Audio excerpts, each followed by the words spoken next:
Hello साथियों, एक बार फिर से मैं आपका अपने इस YouTube चैनल ज्ञान एक्सप्लोर पर स्वागत करता हूं। साथियों, आज हम त्रिकोणमिति के बेसिक उसके जो मूलभूत सिद्धांत हैं उसके बारे में पढ़ेंगे। आज देखेंगे कि त्रिकोणमिति का बेसिक वास्तव में क्या होता है।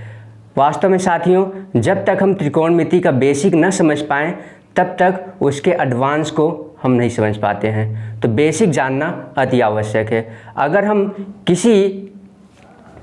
किसी भी बिल्डिंग की अगर नींव को मजबूत ना करें तो वह बिल्डिंग ज़्यादा समय तक टिकी नहीं रह सकती है, वह एक न एक दिन ढह ही जाएगी। इसी वजह से आज हम त्रिकोणमिति के बेसिक को जानेंगे, उसके जो मूलभूत सिद्धांत है, जो फॉर्मूले हैं, उन फॉर्मूलों के संबंध में भी जानेंगे। तो आइए देरी न करते हुए स्टार्ट करते हैं।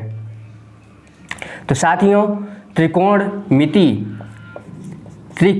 का अर्थ क्या होता है, पहले उसको हम देख लेते हैं। त्रिकोणमिति साथियों, यह 3 शब्दों से बना हुआ है। त्रिकोणमिति पहला शब्द क्या है? त्रि मीन्स क्या होता है? 3।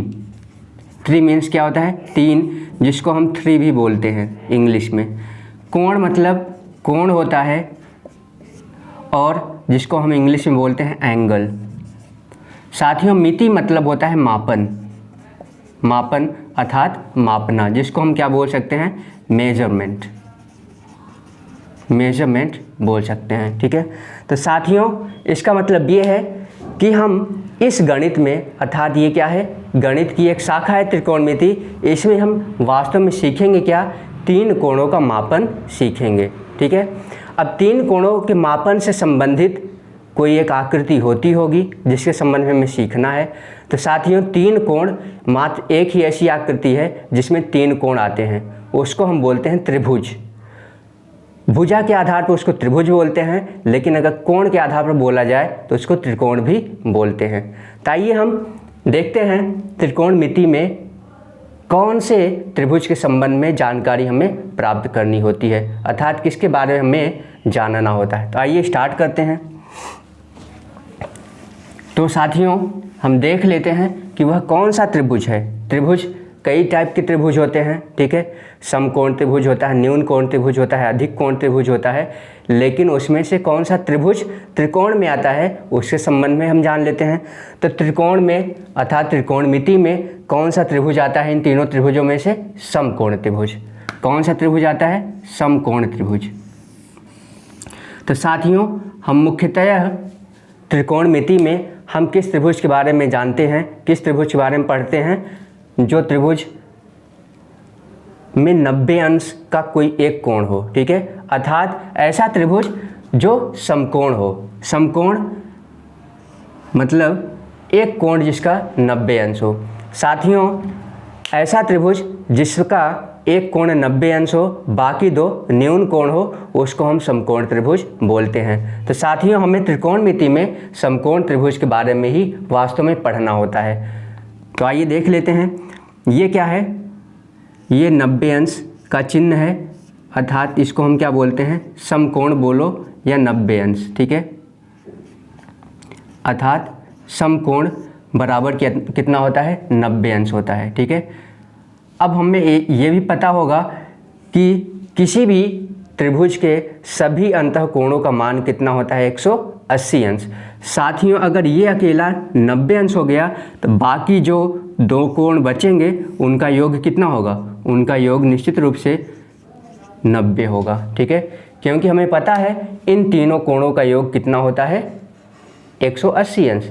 त्रिभुज के तीनों अंतःकोणों का योग होता है 180 अंश।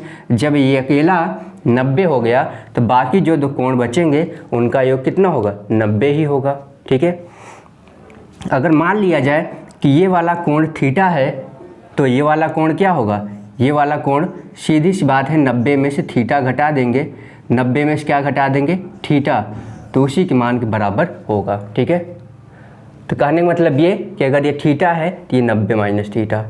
ये तो जो है ये तो अपना फिक्स है, ये कितना होगा? 90 अंश। ठीक है। क्योंकि समकोण में एक कोण क्या होता है? 90 अंश का होता है, था समकोण के बराबर होता है। साथियों, इसके अलावा भी और कुछ जानकारियां हैं जिसको हम समझ लेते हैं, जान लेते हैं।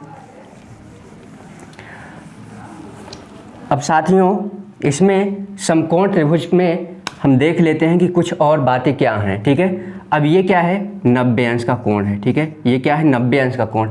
90 अंश के कोण के सामने की जो भुजा होती है उसको हम बोलते हैं कर्ण, या उसको बोलते हैं, इंग्लिश में बोलते हैं हाइपोटेन्यूज। उसको H से प्रदर्शित करते हैं और हिंदी में हम K से प्रदर्शित कर सकते हैं, ठीक है। अब अगर हम ये वाला कोण लेते हैं, ठीक है, ये वाला कोण, अगर मान लीजिए मैं इसको A, B और C नाम देता हूँ, और ये वाला C कोण को अगर मैं थीटा मान लेता हूँ, अगर इस कोण को मैं लेता हूँ तो इस कोण के सामने वाली जो भुजा होगी वह क्या होगी, लंब होगी, परपेंडिकुलर होगी, जिसको हम P से प्रदर्शित कर सकते हैं या तो L से, ठीक है।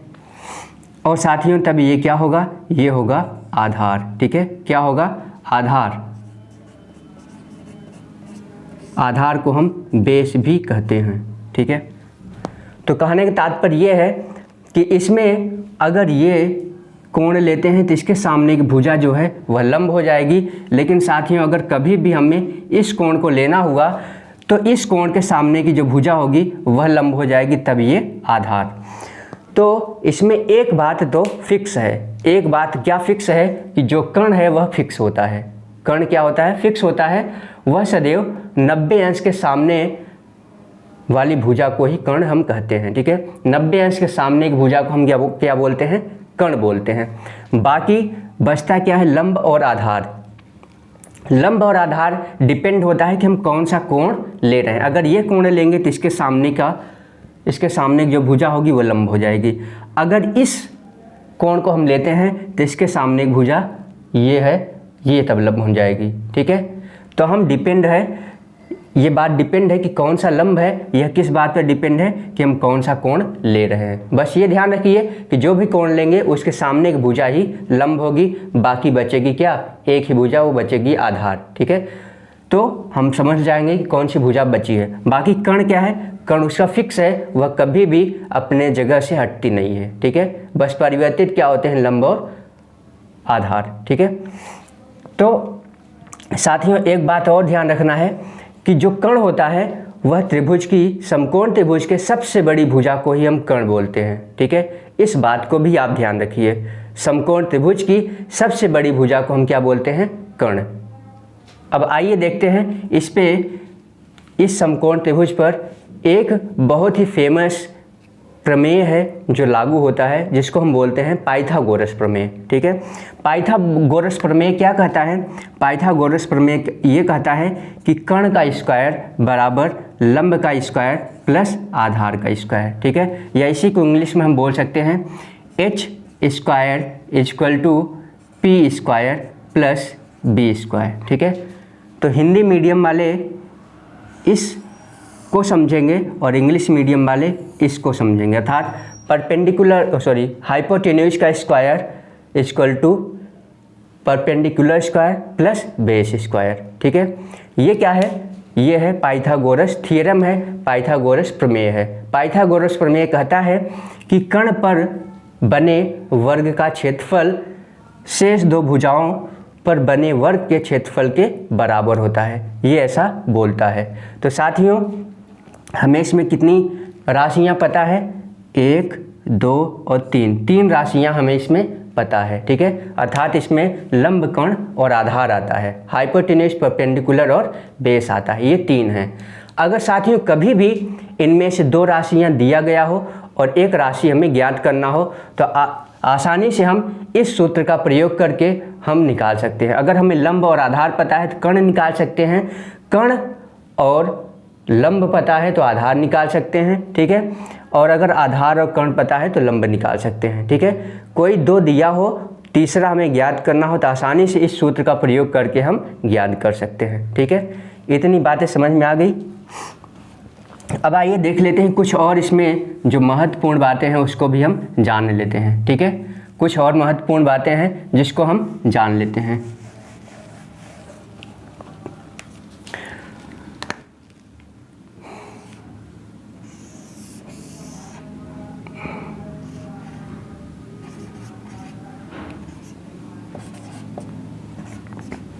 अब साथियों हमें पता है क्या, हमें ये पता है कि कर्ण का स्क्वायर बराबर क्या होता है, लंब का स्क्वायर प्लस आधार का स्क्वायर। ठीक है।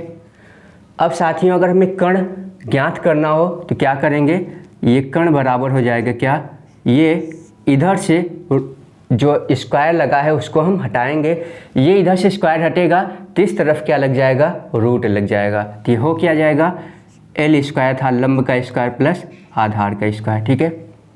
तो कर्ण के लिए हम सीधा सीधा इस सूत्र का प्रयोग कर देंगे और आ जाएगा।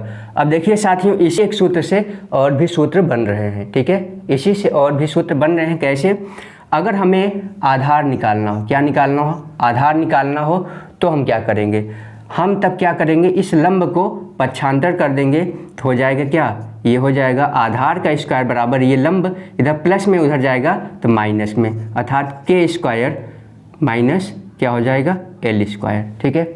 हमें वास्तव में आधार का स्क्वायर नहीं, आधार का हमें वर्ग नहीं जानना है, मात्र आधार हमें जानना है। तो आधार बराबर क्या होगा, आधार बराबर इधर से हम स्क्वायर हटाएंगे तो इधर क्या लग जाएगा, रूट लग जाएगा अर्थात कर्णी लग जाएगा। तो साथियों अगर आधार निकालना हो तो हम इस सूत्र का प्रयोग कर सकते हैं। ठीक है।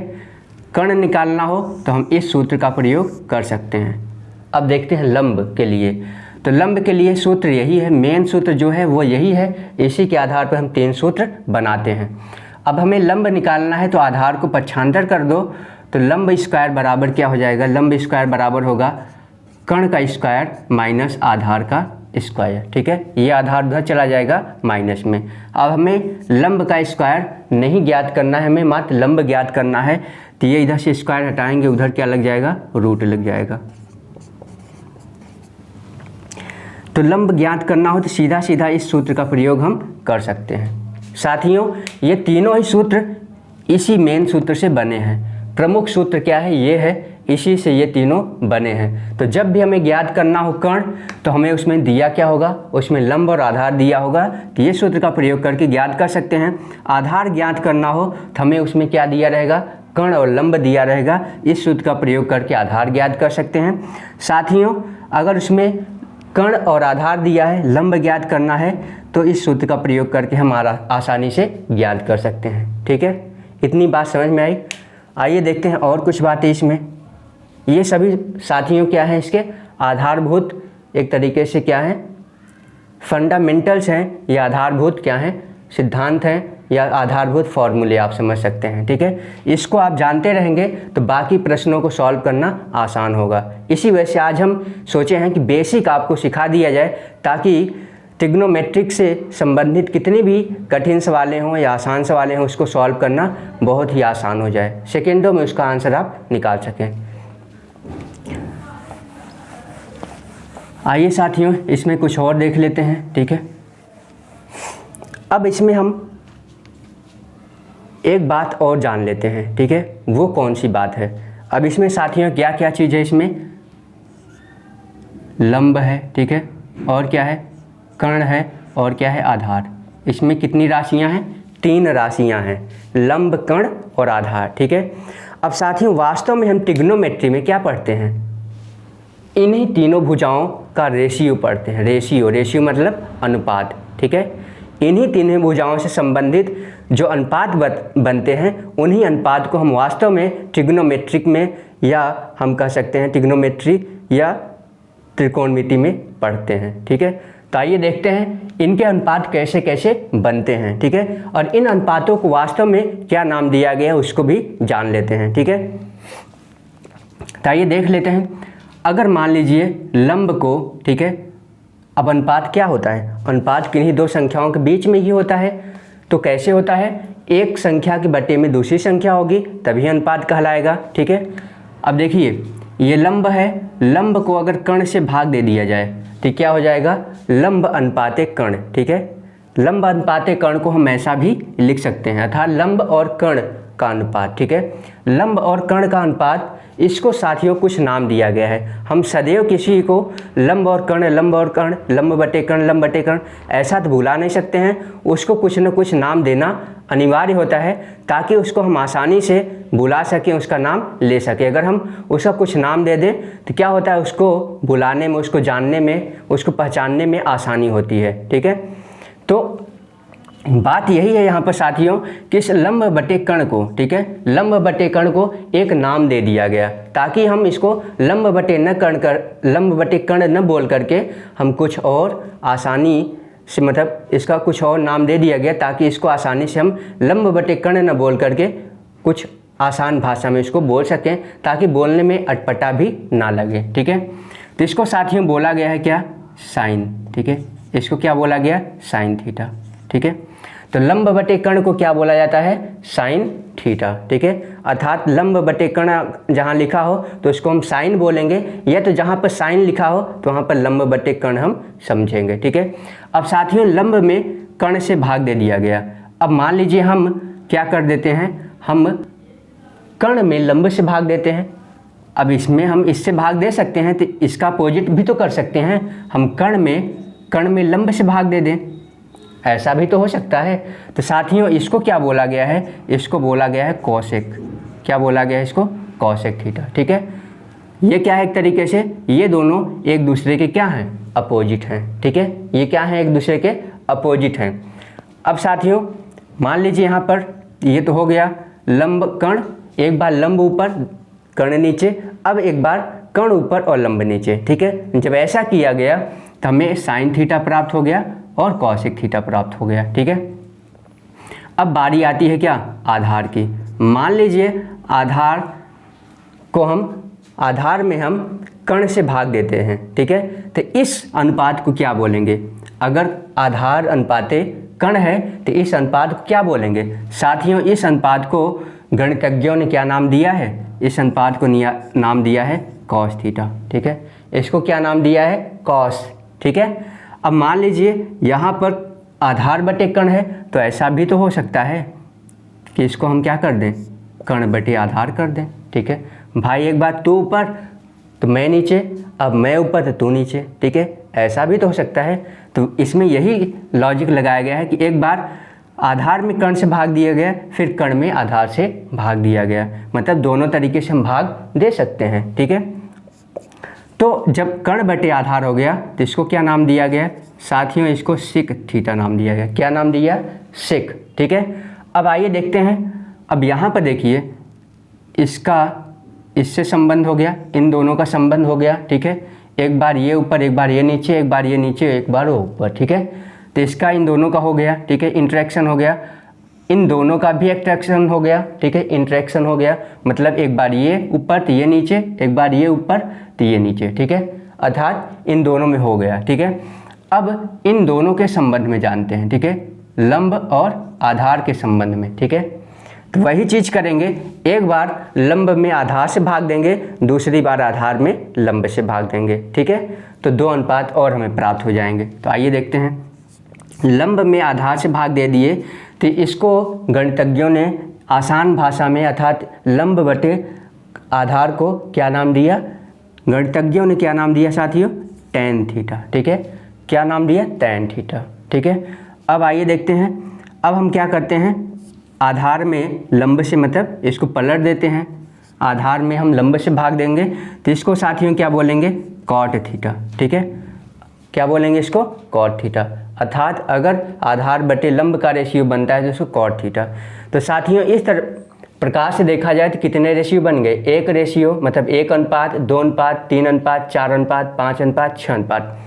साथियों इस त्रिकोणमिति में अर्थात इस समकोण त्रिभुज में कितने अनुपात बन गए, 6 अनुपात बन गए। इन 6 अनुपातों का नाम भी हम देख लिए हैं, इन 6 अनुपातों को एक विशेष नाम से पुकारा गया ताकि हम हमेशा लंब बटे कर्ण या कर्ण बटे आधार ऐसा न बोलें, बल्कि उसको एक नाम से बुलाएं, ठीक है। नाम क्या होता है, किसी चीज़ को पहचानने के लिए एक आसान तरीका होता है, ठीक है। तो हम इन अनुपातों को नाम दे दिए हैं, अर्थात हमारे गणितज्ञों ने इनको पहले ही नाम दे दिया है, ठीक है। तो कहने का तात्पर्य यह है कि अगर लंब बटे कर्ण हो तो साइन थीटा बोलेंगे, कर्ण बटे लंब हो तो उसको कॉसेक थीटा बोलेंगे, आधार बटे कर्ण हो तो कॉस थीटा बोलेंगे, और कर्ण बटे आधार हो तो उसको हम क्या बोलेंगे, सेक थीटा, और लंब बटे आधार हो तो टेन थीटा, और आधार बटे लंब हो तो उसको क्या बोलेंगे, कॉट थीटा। ठीक है, इतनी बात समझ में आई साथियों। अब यहाँ पर देखिए, यहाँ पर कुछ और भी दिख रहा है। क्या दिख रहा है, यहाँ पर लंब बटे कर्ण और यहाँ पर कर्ण बटे लंब। ठीक है, तो इसका मतलब क्या है, ये सीधा है, ये उल्टा है। अगर इस तरफ से देखा जाए तो ये सीधा है, ये उल्टा है। ठीक है, कहने का तात्पर्य ये है कि ये दोनों क्या है, एक दूसरे के अपोजिट हैं। ठीक है, उसी तरीके से यहाँ पर भी देखिए, ये आधार बटे कर्ण, यहाँ पर कर्ण बटे आधार, अर्थात ये भी क्या है, एक दूसरे के अपोजिट हैं। इसका अपोजिट ये, इसका अपोजिट ये। यहाँ पर भी देखिए, ये लंब बटे आधार, यहाँ पर आधार बटे लंब, ये भी क्या है, एक दूसरे के अपोजिट है। ठीक है, तो साथियों इसका मतलब ये है कि जो साइन होता है वह कॉसेक का अपोजिट होता है, या कॉसेक जो है वह किसका अपोजिट होता है, साइन का। ठीक है, ये क्या है, एक दूसरे के क्या हैं, अपोजिट हैं। क्या है, एक दूसरे के अपोजिट। इसी प्रकार से ये दोनों भी एक दूसरे के अपोजिट हैं। ठीक है, कॉस और सेक, सेक का अपोजिट कॉस, कॉस का अपोजिट सेक। इसी प्रकार से टेन और कॉट। ठीक है, टेन का अपोजिट कॉट और कॉट का अपोजिट टेन। ठीक है, अब साथियों यहाँ पर कुछ और भी चीज़ें बन रही है, उसको भी हम देख लेते हैं। ठीक है, क्या बन रहा है उसको भी आइए देख लेते हैं। अगर साथियों हम कभी भी साइन और कॉसेक का गुणा करें तो क्या प्राप्त होगा, हम चेक कर लेते हैं, देखते हैं क्या प्राप्त होता है। ठीक है, तो उसके बारे में हम बाद में बात करते हैं। ठीक है, मान लीजिए हम साइन और कॉसेक का गुणा कर दिए। ठीक है, sine theta into cosec theta. अगर मान लीजिए इन दोनों का गुणा करते हैं तो क्या प्राप्त होगा। ठीक है, अब यहाँ पर बताइए साइन का क्या अनुपात है, साइन ये है लंब बटे कर्ण। ठीक है, अब यहाँ पर गुणित का चिन्ह, अब रखेंगे किसका वैल्यू, कॉसेक का। कॉसेक का क्या है, कर्ण बटे लंब। ठीक है, क्या है, कर्ण बटे लंब। ठीक है, अब यहाँ पर देखिए साथियों, गुणा करने पर क्या प्राप्त हो रहा है, इस कर्ण से ये कर्ण कट गया, इस लंब से ये लंब कट गया, बचा क्या यहाँ पर, एक। ठीक है, क्या प्राप्त हो गया, हमें एक प्राप्त हो गया। ठीक है, तो इसका मतलब यह है कि अगर कभी भी साइन और कॉसेक का गुणा करेंगे तो हमें हमेशा क्या प्राप्त होगा, एक प्राप्त होगा। इस बात को ध्यान रखिए। ठीक है, क्यों ऐसा होता है, क्योंकि साइन और कॉस क्या है, एक दूसरे के अपोजिट हैं। ठीक है, जैसे मान लीजिए पूछा जाए कि 5। ठीक है, 5 एक संख्या है, अब पूछा जाए इसका अपोजिट क्या होगा। ठीक है, इसका अपोजिट क्या होगा, तो इसका अपोजिट क्या होगा, इसका अपोजिट होगा 1/5। ठीक है, इसका अपोजिट क्या होगा, 1/5। अगर बोल दिया जाए इन दोनों का गुणा करो तो कितना प्राप्त होगा, तो इन दोनों का गुणा जब करेंगे तो हमें साथियों हमेशा क्या प्राप्त होगा, 1। ठीक है, कभी भी आप इस बात को ध्यान में रखिए कि कोई संख्या है और उस संख्या का क्या है, एक प्रतिलोम है। ठीक है, प्रतिलोम मतलब उसका विलोम, उसका उल्टा। अगर उन दोनों का गुणा करें तो सदैव जो प्राप्त होगा वह क्या प्राप्त होगा, 1। ठीक है, 5 और 5 के उल्टे का अगर दोनों को एक साथ गुणा कर दें, ठीक है, तो जो प्राप्त होगा वो सदैव क्या प्राप्त होगा, 1। ठीक है, तो वही चीज़ यहाँ पर भी हुआ है। ये साइन का उल्टा कॉसेक, इन दोनों का जब भी गुणा करेंगे तो हमें 1 ही प्राप्त होगा। ठीक है, यह किसी भी चीज़ के साथ में अगर ऐसा संबंध बनता है कि वही संख्या है, उस संख्या का अपोजिट है, उन दोनों का गुणा करना है, तो हमें सीधा तुरंत पता चलना चाहिए कि उन दोनों का गुणा क्या होगा, गुणनफल हमें प्राप्त होगा 1 सदैव, ये चाहे जब हो। ठीक है, अगर मान लीजिए किसी का नाम है, ठीक है, कोई भी, जैसे मान लीजिए ए। ठीक है, ए है और ए का उल्टा से बोला गया है कि इसमें गुणा करिए। ए का उल्टा क्या होगा, ए का उल्टा होगा 1/a। ठीक है, इन दोनों का गुणा किया जाए तो हमेशा से क्या प्राप्त होगा, हमें 1 ही प्राप्त होगा। ठीक है, क्योंकि ए से ए कट जाएगा, बचेगा क्या, ए।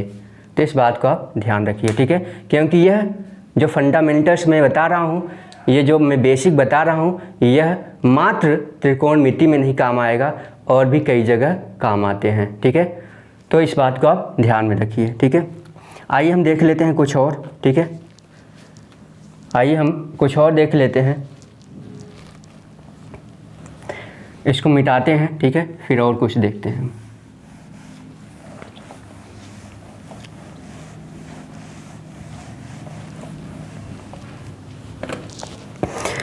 अब देखिए साथियों, अभी तक हमने क्या देखा कि साइन थीटा और कॉसेक थीटा, ठीक है, इसका अपोजिट क्या होता है, इसका अपोजिट साइन थीटा और कॉसेक थीटा, अगर इन दोनों का गुणा करते हैं तो हमें क्या प्राप्त होता है, 1, ठीक है। साइन का अपोजिट कॉसेक, और साइन और कॉसेक क्या है, एक दूसरे के अपोजिट हैं, अगर इनका गुणा करेंगे सदैव गुणनफल 1 प्राप्त होगा। उसी प्रकार से साथियों हमें पता है कि जो कॉस होता है, कॉस का अपोजिट क्या होता है, सेक, क्या होता है उसका अपोजिट, सेक। तो अगर कॉस थीटा और सेक थीटा का गुणा करेंगे तो क्या प्राप्त होगा, 1। कैसे, जो यहाँ पर मैं बताया था जो लॉजिक, उसी लॉजिक के अनुसार यह भी हो जाएगा, ठीक है। क्यों, अब चाहिए सिद्ध करके दिखा देते हैं हम, चलिए देखते हैं। अब हमें पता है कि कॉस थीटा मतलब क्या होता है, आधार बटे कर्ण, ठीक है, गुणते सेक थीटा बराबर क्या होता है, कर्ण बटे आधार। अब इन दोनों का गुणा करेंगे तो ये क्या प्राप्त होगा हमें, 1, ठीक है, इसी वजह से। तो आइए हम अगला देख लेते हैं साथियों। जो अगला है वो क्या है, टैन थीटा, ठीक है। टैन थीटा और उसका अपोजिट क्या होता है, कॉट थीटा। इन दोनों का गुणा करेंगे तब पर भी हमें क्या प्राप्त होगा, 1 ही प्राप्त होगा, क्योंकि टैन थीटा बराबर क्या होता है, टैन थीटा बराबर होता है लंब बटे आधार, और कॉट थीटा बराबर क्या होता है, आधार बटे लंब। इन दोनों को अगर डिवाइड कर देंगे, मतलब इन दोनों को गुणा करेंगे तो हमें जो भी प्राप्त होगा वो क्या प्राप्त होगा, 1, ठीक है। तो इस बात को सदैव ध्यान में रखिए कि इन दोनों का गुणनफल सदैव क्या प्राप्त होता है, 1, अर्थात इन दोनों का गुणनफल सदैव क्या प्राप्त होता है, 1, और इन दोनों का गुणनफल भी हमें सदैव क्या प्राप्त होता है, 1, ठीक है। साइन और साइन का उल्टा कॉसेक, इन दोनों गुणा करेंगे तो 1 प्राप्त होगा। सेक और उसका उल्टा कॉस, अगर इन दोनों गुणा करेंगे सदैव 1 प्राप्त होगा, ठीक है। टैन और उसका उल्टा कॉट, अगर इन दोनों गुणा करते हैं सदैव क्या प्राप्त होगा, 1, ठीक है। इस बात को आप सदैव ध्यान रखिए, ठीक है। आइए इसमें कुछ और बातें हैं, ठीक है, कुछ और बातें हैं जिसको हम समझ लेते हैं, ठीक है। ये तो हम सिद्ध कर चुके कैसा होता है, ठीक है। अब यहाँ पर ध्यान रखिए कि इसको चाहे तो हम ऐसा भी लिख सकते हैं, ठीक है, इसको हम चाहे तो ऐसा भी लिख सकते हैं, साइन थीटा बराबर ये 1 है, 1, अब यहाँ पर ये गुणित में है तो ये जाएगा तो इधर क्या होगा, भाग में, ठीक है, ये क्या हो जाएगा, भाग में, ठीक है। साथियों इस बात को भी आप समझ लीजिए कि अगर साइन लिखा है तो वहाँ पर हम क्या लिख सकते हैं, 1/cosec थीटा, ठीक है। और एक चीज़ और लिख सकते हैं, क्या, मान लीजिए कॉसेक को यहीं रहने देते हैं, साइन को उधर ले चलते हैं, तो क्या हो जाएगा, ये कॉसेक थीटा बराबर क्या होगा, 1/sin थीटा, क्या होगा, 1/sin थीटा। तो इन तीनों बातों को आप अपने मेमोरी में कैद करके रख लीजिए, ठीक है, अर्थात इन तीनों बातों को आप ग्रहण कर लीजिए, ठीक है। इन तीनों चीज़ों को, अगर इन दोनों गुणनफल होगा तो सदैव 1 प्राप्त होगा। अगर साइन थीटा लिखा है तो वहाँ पर हम 1/cosec थीटा लिख सकते हैं, अगर cosec थीटा लिखा है तो वहाँ पर 1/sin थीटा लिख सकते हैं। साथियों मैं इन सब को क्यों बता रहा हूँ, क्योंकि इसको ये क्या है, बहुत ही ज़रूरी है, आगे आने वाले जो प्रश्न होंगे उसमें इनकी बहुत ज़्यादा आवश्यकता होगी। इस वजह से हमें इनको अच्छे से कंठस्थ कर लेना अनिवार्य है, इनको अच्छे से सीख लेना, इनके बारे में अच्छे से जानकारी प्राप्त कर लेना अनिवार्य है, इस वजह से मैं इसको बता रहा हूँ, अन्यथा बताने का कोई भी तुक नहीं है, ठीक है। आइए देखते हैं, इसी तरीके से हम देख लेते हैं किसके बारे में, टैन के बारे में, ठीक है, टैन के बारे में भी देख लेते हैं।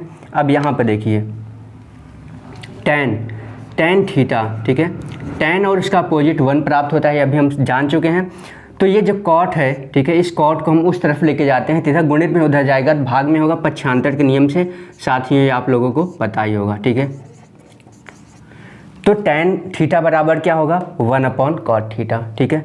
और एक बात और ध्यान रखिए, मान लीजिए हम कॉट को यहीं रहने देते हैं, टैन को पक्षांतर कर देते हैं तो ये इधर गुणित में उधर जाएगा, भाग में, तो हो जाएगा क्या, cot थीटा बराबर क्या होगा, 1/tan थीटा, ठीक है, 1/tan थीटा। तो साथियों इन तीनों बातों को भी आप ध्यान में रखिए, ठीक है। इन दोनों का गुणनफल 1 प्राप्त होगा, अगर tan है तो 1/cot लिख सकते हैं, cot लिखा है तो 1/tan लिख सकते हैं, ठीक है। आइए हम एक चीज़ के बारे में और देख लेते हैं, वो क्या है, कॉस। ठीक है, कॉस के बारे में भी देख लेते हैं। ठीक है, आइए देखते हैं। कॉस इंटू क्या, सेक, ये हमें पता है कि 1 होता है। ठीक है, अब मान लीजिए कॉस का मान निकालना है तो क्या होगा, कॉस बराबर क्या लिख सकते हैं, 1/सेक थीटा लिख सकते हैं। इसी प्रकार से सेक थीटा बराबर हम क्या लिख सकते हैं, 1/कॉस थीटा। ठीक है साथियों, इन तीनों बातों को भी आप अपने मस्तिष्क में रख लीजिए, क्योंकि इन तीनों की मतलब ये टोटल 9 बन गए। इन 9 की हमें बहुत ज़्यादा आवश्यकता होती है प्रश्नों को सॉल्व करने में। ठीक है, इसी वजह से मैं इनको बता रहा हूँ। आइए देखते हैं, आप चाहें तो इसको लिखना चाहें तो आप लिख सकते हैं। ठीक है, अब साथियों एक बात और ध्यान में रख लेते हैं। ठीक है, tan के संबंध में ही जानकारी है, आइए देख लेते हैं वो क्या है। tan थीटा बराबर एक चीज़ और बोला जा सकता है। ठीक है, tan थीटा बराबर हमें पता है कि एक चीज़ और हम बोल सकते हैं, क्या, sin theta upon cos theta. ठीक है, इस बात को भी आप ध्यान रखिए। tan थीटा बराबर क्या होगा, sin theta upon cos theta. कैसे, आइए देख लेते हैं। अब हमें पता है कि जो tan का वैल्यू होता है, ठीक है, मतलब tan किसका अनुपात है, किन दो भुजाओं का अनुपात है, लंब और आधार। ठीक है, लंब और आधार का अनुपात होता है क्या, tan। ठीक है, अर्थात लंब बटे आधार। ठीक है, यहाँ पर देखिए साइन किसका अनुपात होता है, साइन होता है लंब और कर्ण का अनुपात। ठीक है, तो इसको हम लिख सकते हैं क्या, लंब बटे कर्ण, बटे में कॉस थीटा। ठीक है, कॉस किसका अनुपात होता है, आधार बटे कर्ण का। ठीक है, आधार बटे कर्ण। ठीक है, अब साथ ही यहाँ पर देखिए कर्ण से कर्ण कट गया, बचा क्या यहाँ पर, लंब बटे आधार। ठीक है, अब देखिए इस तरफ भी लंब बटे आधार है और इस तरफ भी लंब बटे आधार। ठीक है, अर्थात हमारा लेफ्ट हैंड साइड जो है वो राइट हैंड साइड के बराबर है। ठीक है, समझ आई बात कि नहीं। तो कहने का तात्पर्य ये है कि ये जब लिखा हो तो हम इसको भी लिख सकते हैं, अगर ये दोनों लिखा है तो हम इसको लिख सकते हैं। ठीक है, अर्थात tan के स्थान पर हम साइन अपॉन कॉस भी लिख सकते हैं ज़रूरत के अनुसार। ठीक है, जब हमें ज़रूरत होगी, और साइन अपॉन कॉस लिखा है तो ज़रूरत होगी तो वहाँ पर हम tan भी लिख सकते हैं। ठीक है, इसी प्रकार से कॉट के संबंध में भी है। ठीक है, कॉट के संबंध में क्या है, अगर कॉट थीटा लिखा है तो हम क्या लिख सकते हैं, कॉट हमें पता है tan का अपोजिट होता है, तो इसको हम क्या कर देंगे, अपोजिट कर देंगे, अर्थात कॉस ऊपर चला जाएगा और साइन कहाँ आ जाएगा, नीचे। ठीक है, तो साथियों इन बातों को भी आप अपने मस्तिष्क में रख लीजिए, समझ लीजिए। ठीक है, क्योंकि ये आगे आने वाले चैप्टर में जो त्रिकोणमिति से संबंधित है या जो उस पर सवालें बनती है, जो भी क्वेश्चन, जो भी प्रॉब्लम बनते हैं, उसमें ये अपना बहुत ही महत्वपूर्ण योगदान देते हैं। इन्हीं के आधार पर, इन्हीं छोटी छोटी बातों के आधार पर वह प्रश्न आसानी से सॉल्व हो जाते हैं। ठीक है, इन्हीं छोटी छोटी बातों के आधार पर, इन्हीं सभी का मेल प्रश्नों को सॉल्व करने में सहायता प्रदान करता है। ठीक है, इस वजह से मैं इन सभी छोटी छोटी बातों को आपको बता रहा हूँ। ठीक है, तो साथियों ये सभी मैं बता दिया हूँ। ठीक है, आप इसको आसानी से अपने नोटबुक या किसी में भी लिख सकते हैं, ताकि आप लंबे समय तक उसको रखे रहें, जब भी ज़रूरत पड़े तो उसका प्रयोग आप कर सकते हैं। ठीक है, तो आइए देखते हैं साथियों कैसे इसमें प्रश्न बनते हैं। अभी जो भी हमने सीखा है इनके आधार पर कैसे प्रश्न बनता है, इसको हम कैसे अप्लाई करेंगे। ठीक है, बातें तो हम जान लिए, लेकिन देखते हैं कैसे प्रश्न बनते हैं, कैसे हम इनको अप्लाई करके सॉल्व कर सकते हैं। ठीक है, आइए देखते हैं। मान लीजिए हमें पता है कि क्या है, 5 tan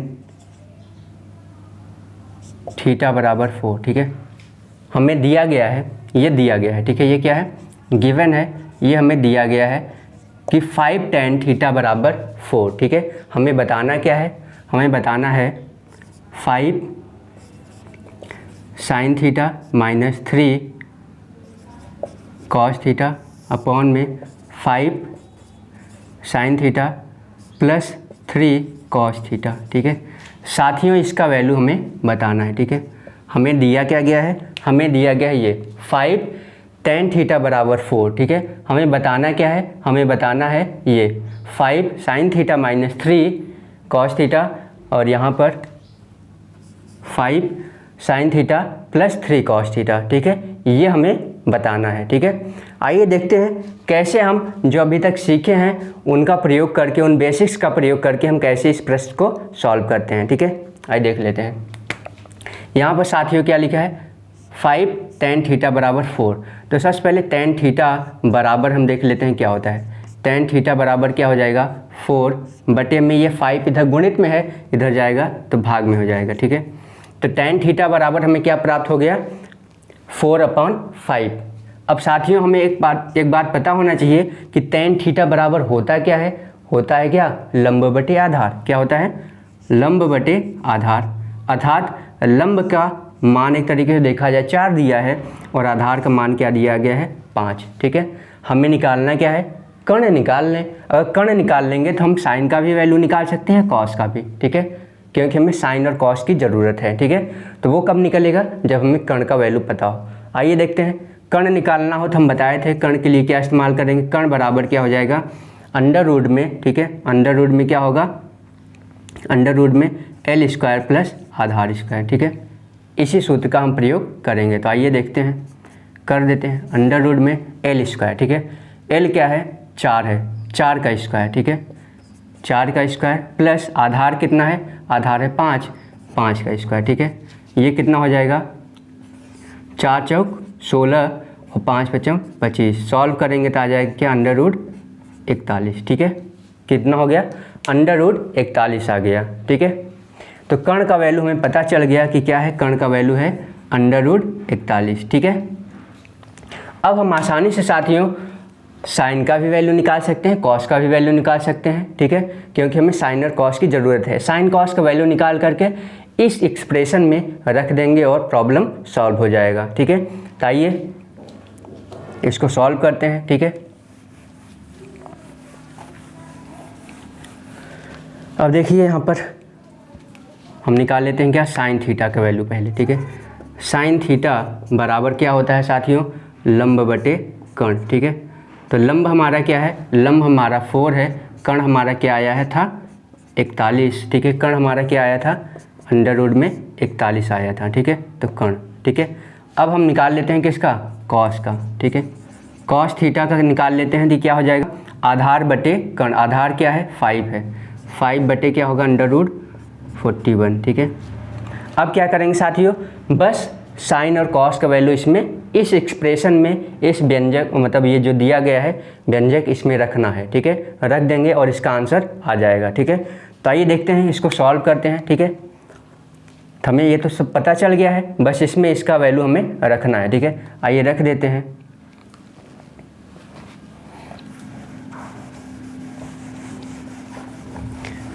रख करके इसको सॉल्व करते हैं, ठीक है। अब यहाँ पे क्या लिखा है, 5, ठीक है, 5 into sine theta. Sine theta का वैल्यू क्या है, ये है, तो इसको रख देते हैं 4 अपॉन में क्या है, अंडर रूट 41, ठीक है, -3 इंटू कॉस थीटा का वैल्यू क्या है, ये है 5 अपॉन में क्या है, अंडर रूट 41 बटे में क्या है, वही चीज़ है, सेम टू सेम वही चीज़ है, बस बीच में प्लस है, तो वही लिख देते हैं सीधा सीधा, ठीक है। 5 × 4 बटे में under root 41 plus 3 × 5 upon under root 41, ठीक है। आइए सॉल्व करते हैं इसको, ठीक है। अब यहाँ पे देखिए क्या हो जाएगा, 4 पंचे 20, ठीक है। क्या हो गया, 4 पंचे 20, और ये हो गया -5 तिहाई 15, ठीक है। बटे में क्या है साथियों, बटे में अब देखिए इस संख्या के बटे में भी अंडर रूट 41 लिखा है, इस संख्या के बटे में भी क्या अंडर रूट 41 है, अर्थात दोनों का जो अंश है वह बराबर है, ठीक है। जब भी ऐसा दिया हो तो हम अंश को सीधा सीधा उतार लेते हैं और इसका क्या है, हर क्या है, बराबर है, ठीक है। जब भी हर बराबर हो तो हर को मात्र हम लिख लेते हैं नीचे, ठीक है। बाकी अंशों को जोड़ या घटा देते हैं। जोड़ या घटा का मतलब ये है कि अगर जोड़ का चिन्ह है तो जोड़ देंगे, अगर घटाने का चिन्ह है तो घटा देंगे। अंश जो है उसको हम सीधा सीधा उतार लेते हैं। अंश कितना है, हर इसका सीधा सीधा जो है उसको हम उतार लेते हैं, ठीक है। हर इसका कितना है, 41 है। बटे में सेम प्रोसेस वही करेंगे, ये 20 आ जाएगा, 4 पंचे 20, यह हो जाएगा क्या, 5 तिहाई 15 प्लस 15 बटे में क्या हो जाएगा, बटे में जो हर दिया गया है उसी हर को हम उतार लेंगे, क्योंकि दोनों का हर क्या है, सेम है। ठीक है, सॉल्व कर देते हैं इसको। सॉल्व करेंगे तो हमें क्या प्राप्त होगा। अब यहाँ पे देखिए 41 और ये 41, अंडर रूट 41 से अंडर रूट 41 कट गया, यहाँ बचा क्या, इसमें से इसको घटा दीजिए तो आएगा क्या 5 बटे में क्या आएगा 35। ठीक है, 5 से डिवाइड करेंगे, 5 कम 5, 5 से 35 आ गया क्या 1/7। ठीक है साथियों, यही इसका वैल्यू होगा। ठीक है, क्या होगा इसका वैल्यू, इसका वैल्यू हो जाएगा 1/7। ठीक है, इसका वैल्यू क्या हो जाएगा 1/7। ठीक है, यही इसका आंसर है। तो साथियों, इस प्रकार से सवालें हमसे पूछी जाती हैं और कंपटीशन में ऐसी सवालें बहुत ही पूछी जाती हैं, बार बार ऐसी सवालें पूछी जाती हैं। ठीक है, तो साथियों, अगर आपको ये वीडियो अच्छा लगा हो, ठीक है, ये जानकारी अगर अच्छी लगी हो तो आप दिल से लाइक करिए, हमारे चैनल को सब्सक्राइब करिए और साथ ही साथ अपने मित्रों के साथ इस वीडियो को शेयर करिए। ठीक है, तो आज के लिए साथियों इतना ही। जय हिंद, जय भारत।